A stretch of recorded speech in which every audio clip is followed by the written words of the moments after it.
Welcome to the Representing Rural podcast by Rural Community Alliance. And we are continuing our series of talking with individuals who are running for public office throughout rural Arkansas. And today we have Tyesha Williams joining us from Elaine. How you doing, Tyesha? I'm fine, and you? Just fine. So just let the people know what office you're running from. I told them from Elaine, but the office you're running from, and just a little bit about you. Okay, my name is Tyesha Williams. Like Candace stated, I'm from Elaine, born and raised. I'm running for the Elaine City Clerk position. I'm 31 years old. I have 3 kids, raising them here in Elaine, and that's pretty much it. All right. Then Tyesha, you're in a unique situation where, of course, you have to file for office in August. Was it August the 10th? It was August the 5th. It had to be. Yes. And you did have a contender, but what happened? I believe she was disqualified. We had to have so many signatures of registered voters, and I don't think she had the amount that was required. So basically now you're waiting on January 1 to become the city clerk of Elaine. Yes, right now I'm unopposed.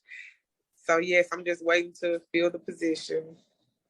That's wonderful. From my understanding, my recollection, I think you'll be the first Black person to be in that position. Maybe first Black woman, maybe the first Black person, period, to be in that position. How does that feel? That is so exciting. Like that is for me, like I've been so passionate about this community and about doing things in the community, and that's just so wonderful for me. That is an achievement for me, an accomplishment, and I'm so happy because my children get to see me like live out my dream, and it's just so wonderful. It's exciting. It is being able to give back to your community. That's wonderful, and I'm so glad that you're able to do that. So I want to get to a few questions. What inspired you to run for office? What inspired me to run for city clerk is that, first I worked hard, like I went to school, I have always wanted to do clerical work. I've always wanted to, dress up, look cute, like office business setting work. So I went and I obtained my business management degree in May. And this position came open. I found out about it in July, and I was like, "Oh my God, it's right here in Elaine. It's a clerk position, something I always wanted to do." So I really wanted this position. I prayed for it. I wanted it, and it just was so. I just never knew nothing like this would even be available for me. Like growing up here, I just never thought I would have the opportunity to be the Elaine City Clerk. Yeah. So what are you hoping to accomplish in the office once January 1 hits? Like maybe if you had like the first accomplishments or goals that you would want to reach in the first 30 days. So what would that be? What would that look like? It would be first to bridge the gap between the community and the city council, like maybe become make the things that can be public to the community, like the meetings, make those things public so more people can get involved and more, we can have more interaction with the community. That will be my number one goal. And then I have other goals as well with this position. I would want to do a good job, of course, to keep getting reelected, because to me, this could be a career for me, and I just want to be like a leader, because I also want another goal I want is other people my age and younger. I want them to see this happening and come along with it. You know what I'm saying? Like step up and take stand and become something in the community. Because a lot of people always talk about Elaine this and Elaine that, but Elaine has so much opportunity and there's so many resources here, and it can be so great if people step up and take a stand. Yes. So you kind of talked about like some of your goals. What are you committed to do? I really like the piece about transparency. That's what I get from it. You want to make sure that the office or the city is more transparent, so people understand more about what's going on. So what else are you committing to do once you become city clerk? Once I become city clerk, of course, city clerk handles like the city finances and stuff. I want to make sure that all that is straight, all of it, that and what can be public to the public, I want to put it out there. I want to make sure that, like the city council meetings run how they're supposed to run. I want to make sure that the books are kept how they're supposed to be kept. I just want to do my job to the fullest. So one obstacle that we know is there is that this seat has been vacant for, well, by the time January 1 hits, over 2 years, right? Yes. So that's one obstacle that we know is there. What other obstacles do you feel are there and may, and that you have to work through? And what are like some of the plans? I've been like concerned about training. I hope I get properly trained, for this position. And yeah, it hasn't been filled in a while. So I would like for a audit. I want somebody to come in before me and handle things that, so I can come in on a fresh start, so I can come in with a fresh start. And that's pretty about it. I'm gonna pray. And with me and God, me working hard, and with God, I think I could tackle the rest of it. Yeah. So what would you want people to know about like when you first start? I know with that gap of having someone in this position, you'll need a little grace. You'll need a little time to work through, like you said, training. So what would you want people to know about that? Like, how would you want them to be able to communicate with you or know the best way to talk through things with you when you assume this position? Okay. First of all, I want to put out there that I have great communication skills.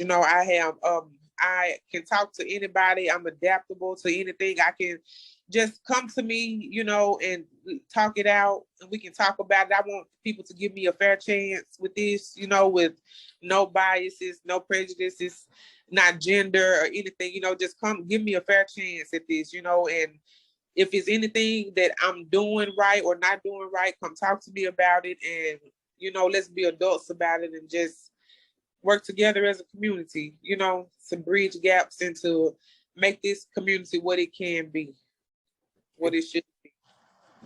Well, I don't have any more questions. Do you have anything else you want to add regarding your campaign? I know you're still running your campaign, which is great.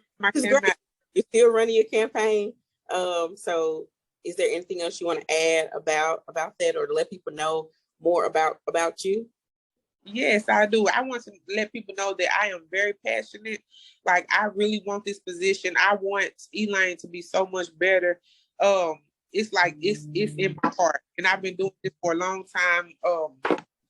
Way before this position came about, I've been working in the community, hosting different events for children, because to me, I feel like the children are our future. And I feel like if children see, you have to lead by example. And if children see you out there doing things and being a positive role model for them, or a positive figurehead for them, they will come up in a better way, and I really feel like this town, this community need more discipline and more consequences and love. And if we handle these children with love and discipline, they will grow up, it'll be so much better.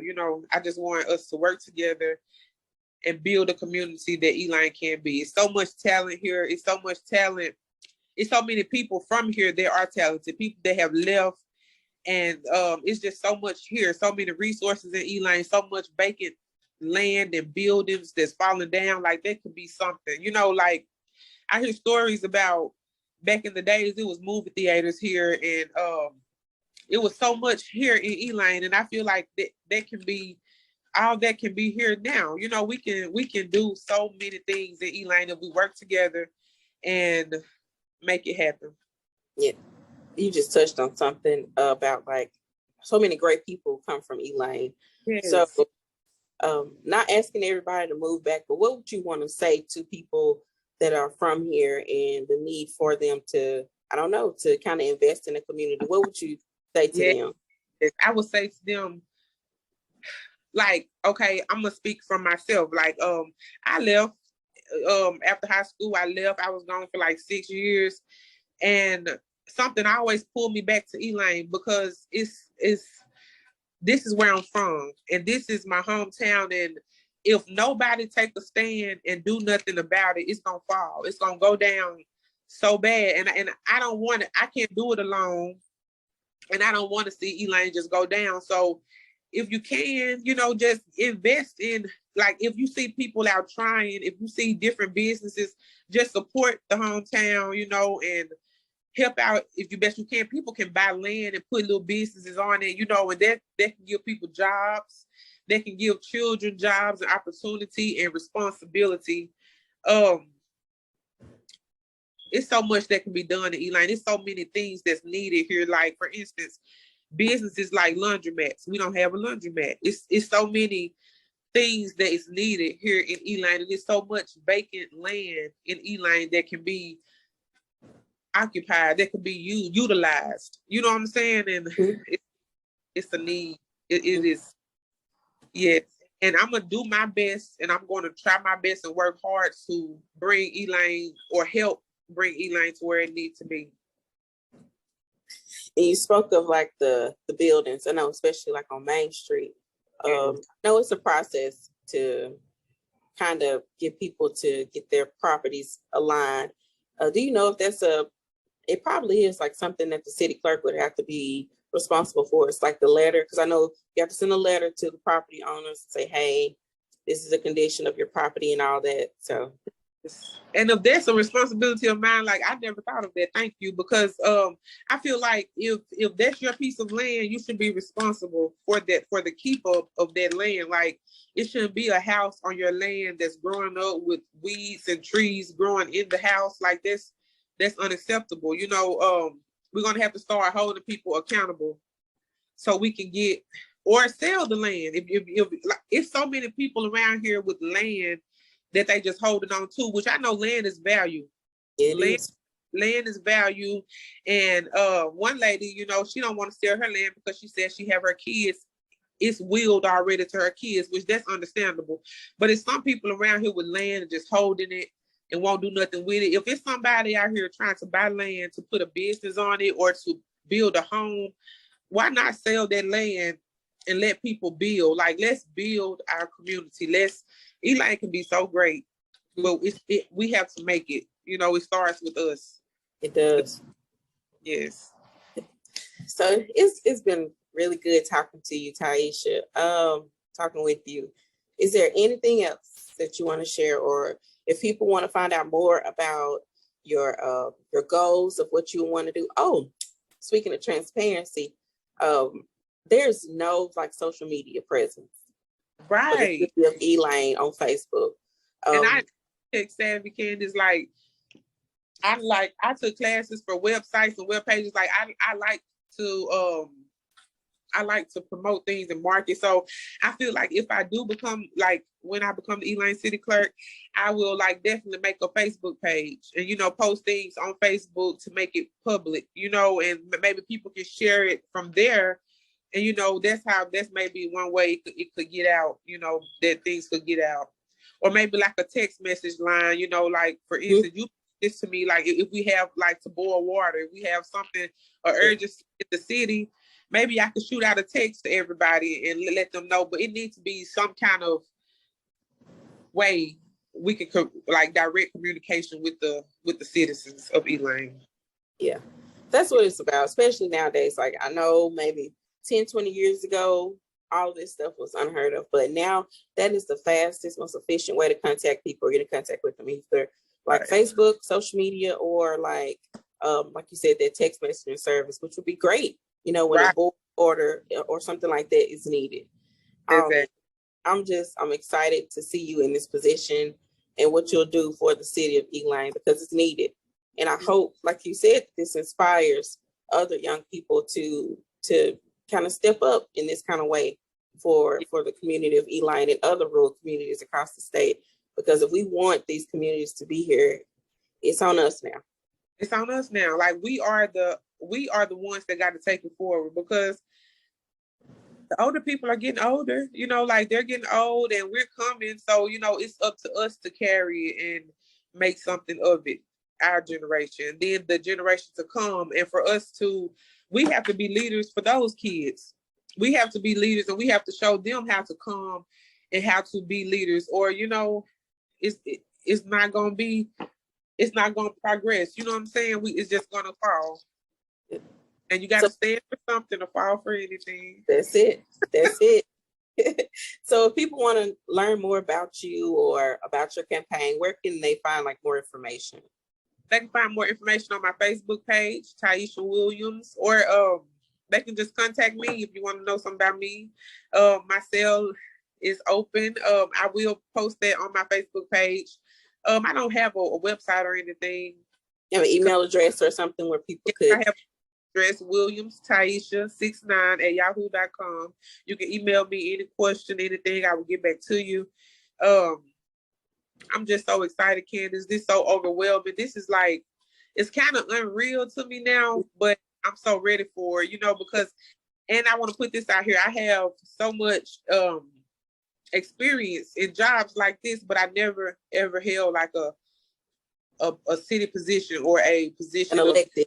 The position. Yes, it's so amazing. It is. It really is. You need to feel all that you're feeling, because it is amazing. It really is.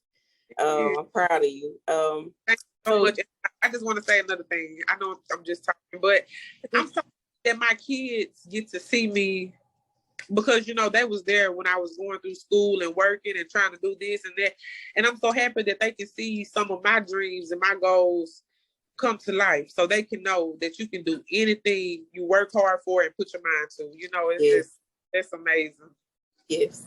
Well, thank you for giving me your time today. It's been a pleasure talking with you, and wishing you all the best in this office. Thank you so much. You take care. You too. Bye-bye. Bye.